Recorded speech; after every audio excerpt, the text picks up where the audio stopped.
Today we'll look at adding and subtracting rational expressions.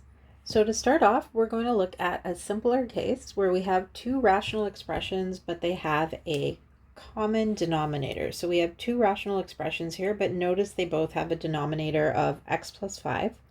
The basic idea is we can follow the same steps we would do for adding or subtracting a fraction that has a common denominator. We can add the numerators. So the way I would write this is 2x minus 1. And then to combine, since we're subtracting, I'll put in a minus sign and a bracket so we can subtract x minus 4. And this can all be combined over a single denominator since they had the same denominator to start with. This is also a good point to look for any non-permissible values. So in our case, we need to see what is x not allowed to be so that we don't have a 0 in the denominator. In our case, x is not allowed to be equal to negative 5. Okay, once we've done this, this is where I usually recommend you combine like terms. If you have something like a bracket, I would do distributive property first. So let's rewrite this as 2x minus 1 minus x plus 4, because we're distributing that negative sign there. And all of that is over x plus 5. Sometimes when we do these, it's going to be tempting to start crossing things out of the numerator and denominator. So this is a gentle reminder that you can't just cross a couple of things out because they do not divide out of everything.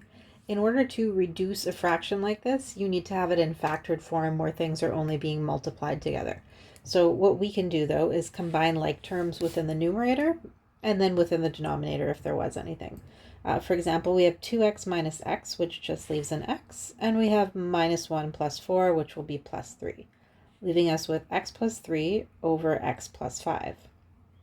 So that is to say, x plus 3 over x plus 5 is equal to this original expression we started with, as long as x is not equal to negative 5, because we don't want to divide by 0. Now, whenever we have a common denominator, this is going to be pretty straightforward, but we also need to look at the case where we do not have common denominators. So in the case where we have an unlike denominator, we want to try and write equivalent expressions so that we can find a common denominator. Similar to how when we do this with numbers, we may write something like 1/2 plus 1/3. And we would look at our denominators for a lowest common denominator, or LCD. For 2 and 3, that would be 2 times 3, or 6, and we would rewrite our fraction as 3 over 6 plus 2 over 6, allowing us to combine into 5 over 6. Now the process is pretty straightforward with numbers. It gets a little trickier when we have algebra involved, but we can still do it. So let's take a look at this first one and let's try it. What I would do is start again just by looking at our denominators. We have a 10a and a 25b, so they are not common denominators. This is also a great time to just make a note of our non-permissible values so we don't forget them. In this case, what are a and b not allowed to be equal to? Let's put that in up there. A cannot be 0, and b cannot be 0. The next thing I'm going to look for is the lowest common denominator, and we can take this kind of piece by piece. Let's start with just our constants. We have a 10 and a 25. And then we also will need an a and a b.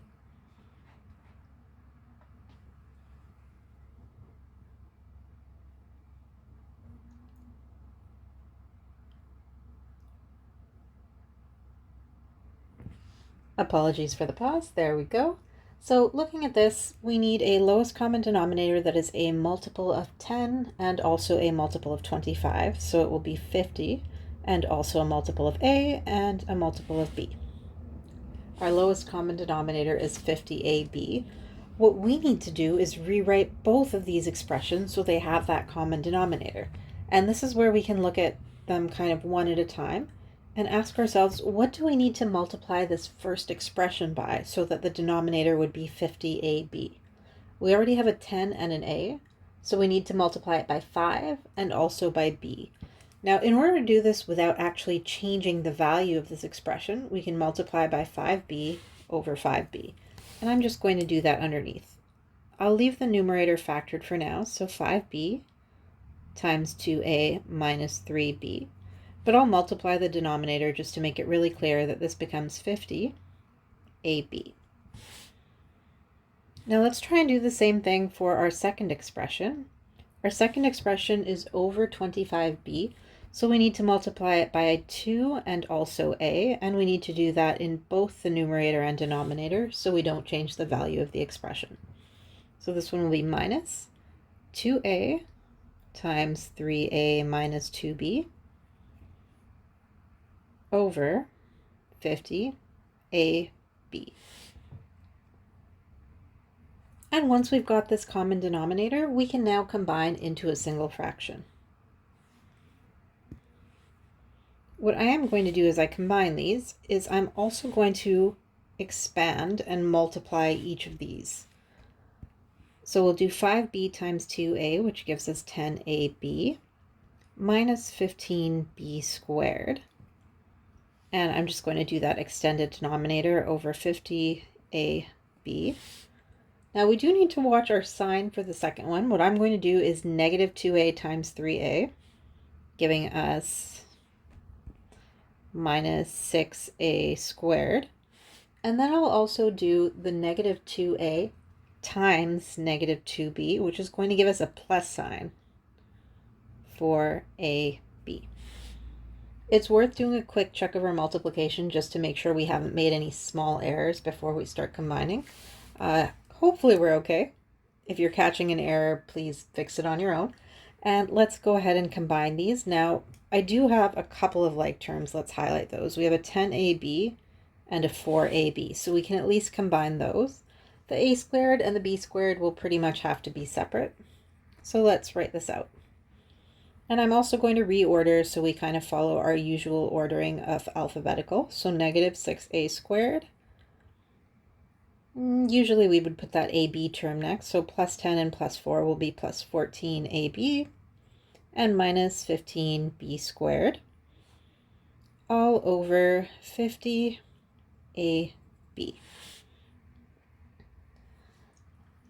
Now there's no clear things that we can easily factor out of the numerator and the denominator. It is worth checking your coefficients just to make sure nothing else could be reduced, and checking your variables to make sure there's no variable that could be divided out of all three. If you are going to start dividing things out, you will need to make sure that your numerator is factored and your denominator is factored before you finish doing that. In our case, we are fully simplified. Note, when we have a fully simplified answer, we should have one expression or one fraction.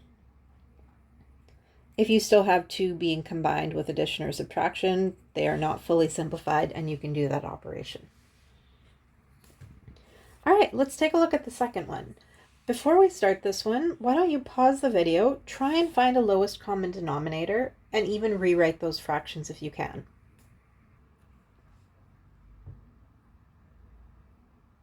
All right, let's give this a shot. So lowest common denominator.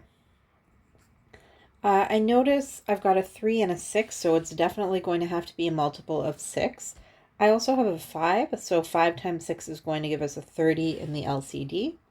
Variables, I have an x and an x squared, so our lowest common denominator must have an x squared as well. So I want to rewrite each expression so that it is actually 30x squared in the denominator. Okay, what I've done is rewritten the expression, but just spaced it out a little bit so we have space to multiply by whatever we need to. Eventually we'll get to a point where we're comfortable enough to do this in one step, but until then it's nice to sort of write it out. So our first denominator is currently 3. We need to multiply it by 10x squared. So just our first term, the 1 over 3, will be multiplied by 10x squared over 10x squared. And I'll just write underneath, this is going to give us 10x squared over 30x squared. So we can kind of see these are equivalent, but that's our goal. We're trying to rewrite with the same denominator. For the next one, we're going to need to multiply by a 5, so we'll do times 5 over 5. And similarly for the last one, we will do times 6x over 6x. And I'm just going to multiply each of these separately for now. I am going to leave things in factored form until I combine them. So we'll do 5 times 2x minus 3 over 30x squared, and then minus x minus, 6x times x minus 5 over 30x squared. We now have that common denominator. So let's go ahead and rewrite this as one very long expression where the denominator is 30x squared. And I'm going to take this opportunity to take my numerators, and this one's already multiplied out, but I will multiply out this one and multiply out this one, keeping in mind that one is being subtracted, so we'll have to watch our signs. So we start off with 10x squared plus 10x minus 15 minus 6x squared, and then minus 6x times negative 5, so this one will be plus 30x. It's quite long, but not too bad overall. Again, let's just rewrite this by combining any like terms. And we'll start with our x squared, so we have 4x squared. We have 10x plus 30x, so plus 40x.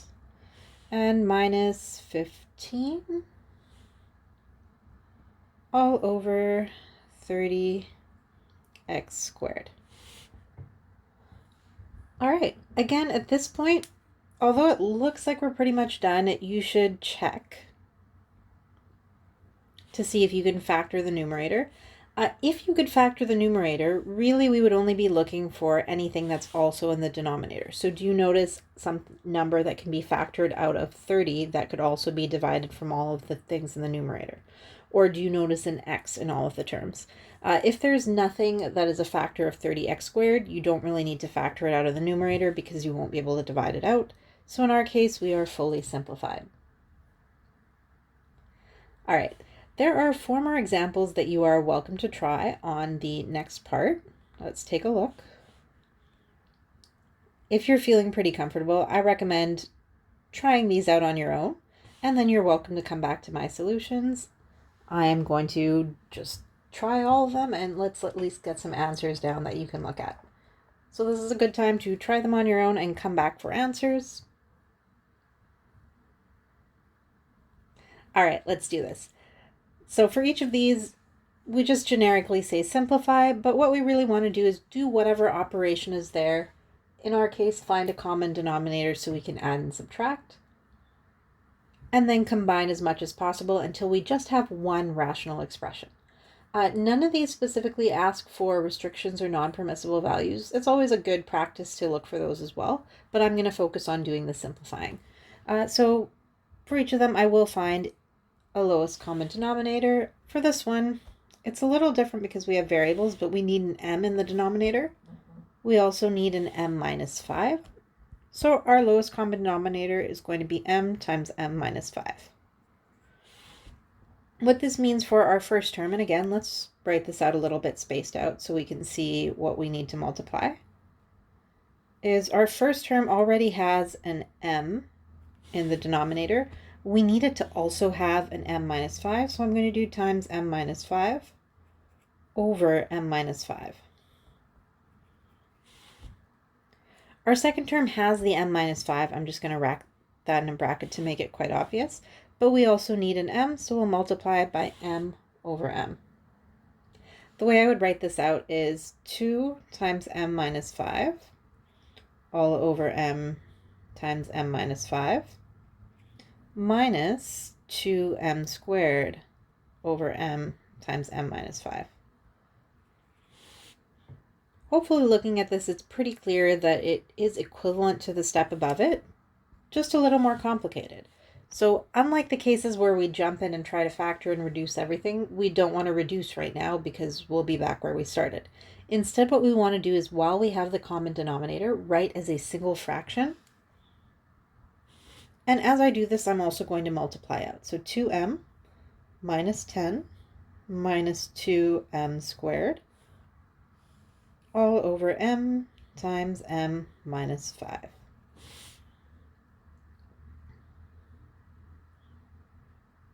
I don't think we can actually do anything else to that. You can check your numerator and see if it factors, but unless one of those factors is either m or m minus 5, they will not divide out. So this is one of those cases where I would probably leave it unfactored. At most, if you want to reorder, I would rewrite it as negative 2m squared plus 2m minus 10 over m times m minus 5. And that's really all we can do with this one. It's now fully simplified. Okay, let's just get this out of the way so we have enough space for the next one. There we go. And let's take a look at this one on the right. I'm just going to come over here. Similar concept, start with our LCD. Look at your denominator. We need to have a factor of x minus 2 and also a factor of x plus 7. Now what I'm going to do for this one is I'm going to rewrite, but as I rewrite, I'm going to multiply by whatever I need to multiply by. So we have 2x over x minus 2. I also need it to have an x plus 7 in the denominator so I can eventually get that common denominator. So in my numerator and my denominator, I will multiply by x plus 7. Notice I'm keeping the brackets for both. Let's do the same thing with our next term. So minus bracket x minus 1 over x plus 7. And this one is going to need to be multiplied by x minus 2 and x minus 2 so that we have a common denominator. All right, going into our next step, now that we have the common denominator, let's combine. And I'm also going to multiply out the numerator. 2x squared plus 14x. We're going to have to be a little bit careful here because we have this lovely minus sign, but we also have something that needs to be expanded out. So I'm going to temporarily write it with the minus sign in front, and then I will expand the two brackets, but put it inside another bracket so I know I still have to subtract it. So this will be x squared minus 1x minus 2x will be minus 3x, and then plus 2. And that bracket wrapped around this is really important, so we remember that we do need to subtract. And then we have in our denominator x minus 2, x plus 7. All right, let's combine any like terms. I'm just going to combine them in one step, but I am going to watch out for things that are being subtracted. I will temporarily highlight so we can see what we're looking at. We have a 2x squared and also an x squared being subtracted. That is going to leave us with just x squared. We have a plus 14x. We have a minus 3x, but it's also being subtracted. So it's actually 14x plus 3x. That's going to give us plus 17x. And then minus 2 all over x minus 2, x plus 7. Okay, this is where I would do a quick check in the numerator to see if it factors easily. In particular, I would want one of the factors to be x minus 2 or x plus 7. I see that neither of those is really going to work, and in fact, I don't really think I can think of two numbers that multiply to negative 2 but add to 17, so we cannot factor this. It is fully simplified. And moving on to the next example, I feel obligated to warn you that this one involves a lot of factoring and is a little bit of a longer example. Feel free to grab your own sheet of paper if you're not going to fit it in on the notes. So to start us off, we do not have a common denominator. Our denominator is also not factored.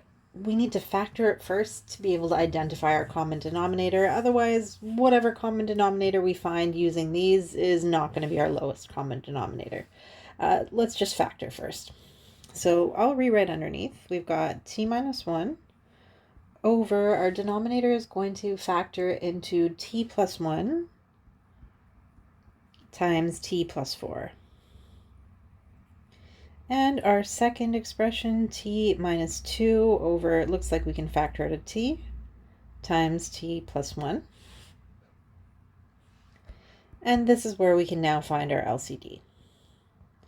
It needs to include a t times t plus 1 times t plus 4. And this is where I would figure out what do we need to multiply each expression by. If it's already in the denominator, it's already there. That's great. find that one thing that is not there that you need to multiply by. In the case of our first expression, we really needed to have a t. It's already got the t plus 1 and the t plus 4. I'm actually just going to throw in a set of brackets and multiply by t here and here in the numerator and denominator. And for our second one, we can also just extend this a little bit. It's got t and t plus 1 already, so what else does it need? It also needs a t plus 4, so we multiply by t plus 4 in the numerator and in the denominator, allowing us to get our common denominator, but still have equivalent expressions.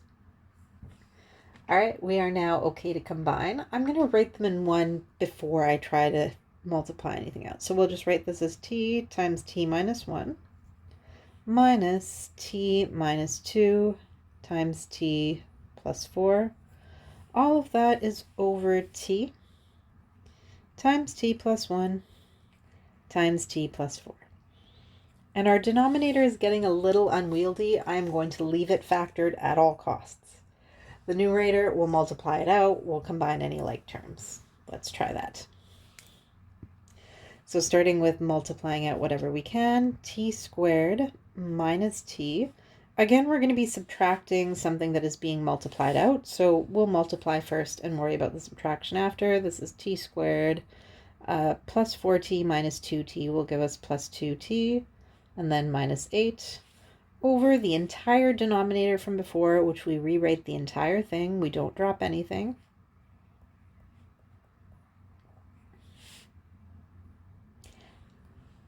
And now let's rewrite that, but without the minus sign, so we'll change signs as needed. So we have t squared minus t squared minus 2t and plus 8, changing the signs on all of those things that were being subtracted. Again, our denominator stays the same. We write it every time, so we don't drop it.